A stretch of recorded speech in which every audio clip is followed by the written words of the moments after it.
दो की परीक्षा कभी नहीं लेनी चाहिए।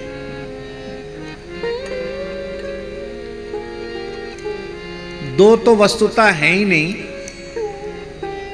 लेकिन सुस्पष्ट करने के लिए दो कह दिया जाता है।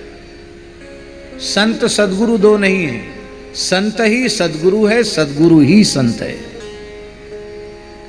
और संत सदगुरु में और भगवंत में भेद नहीं है। गुरु ही भगवंत हैं, भगवंत ही गुरु हैं। और गोस्वामी जी ने विनय पत्रिका में कहा, संत भगवंत में अंतर निरंतर नहीं, निरंतर अंतर संत भगवंत में नहीं है।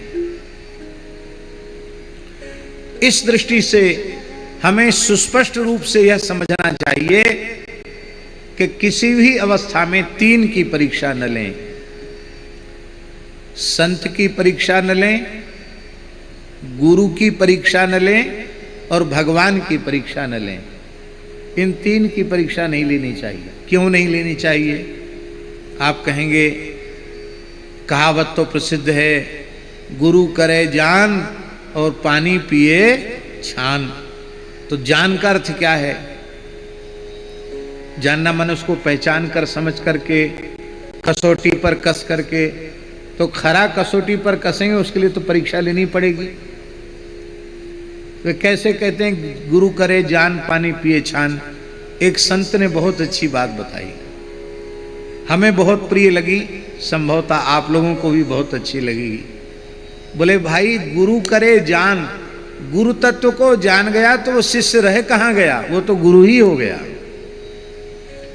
इसलिए गुरु करे जान का अर्थ है पहले जिस संत में श्रद्धा हो, कुछ क्षण तक कुछ समय तक उनका संग करे, फिर अच्छी प्रकार से अपने भीतर से यह जान ले कि मैं इनके चरणों में अपना समर्पण करने जा रहा हूं, संपूर्ण जीवन पर्यंत इनमें भगवत भाव रख पाऊंगा कि नहीं, इनकी प्रत्येक आज्ञा का अत्यंत श्रद्धा पूर्वक पालन कर सकूंगा कि नहीं। ऐसी अपनी श्रद्धा और अपने विश्वास, अपने आज्ञा पालन की सामर्थ्य को जानकर तब गुरु भगवान की शरण लेनी चाहिए। समझ में आई बात? नहीं आई?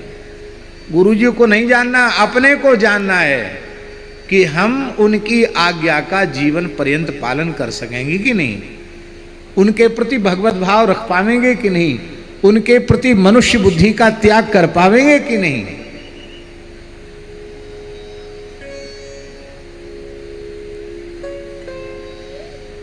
न भगवान को कोई पहचान सकता है, न गुरु को कोई पहचान सकता है, न संत को कोई पहचान सकता है। ये कृपा पूर्वक जिसको जितनी पहचान कराना चाहें उतनी पहचान उसे हो जाती है, कोई नहीं जान सकता।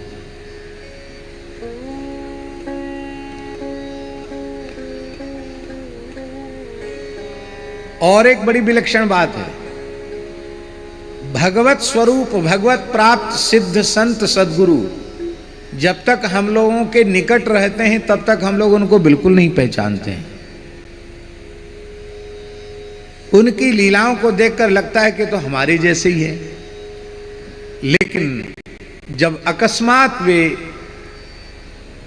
अंतर्धान हो जाते हैं, उनका वियोग हो जाता है, तब पीछे से हमको सिर कूटना ही शेष रह जाता है कि हाय हाय, इतने समर्थ महापुरुष की सन्निधि और उनकी कृपा प्राप्त करने के बाद भी हमने अपने जीवन में कोई परिवर्तन नहीं ला पाया। और ये होता क्यों है? ये होता ये है कि उनकी उपस्थिति को जैसा महत्व हमें देना चाहिए था वैसा महत्व हमने उनकी उपस्थिति को नहीं दिया। प्रत्यक्ष में भक्त भगवंत की इस गुरु की उपस्थिति का जो महत्व दे देते हैं उनको फिर पश्चाताप नहीं करना पड़ता है। बोलो भक्तवत्सल भगवान की जय। माई मेरे श्याम लगो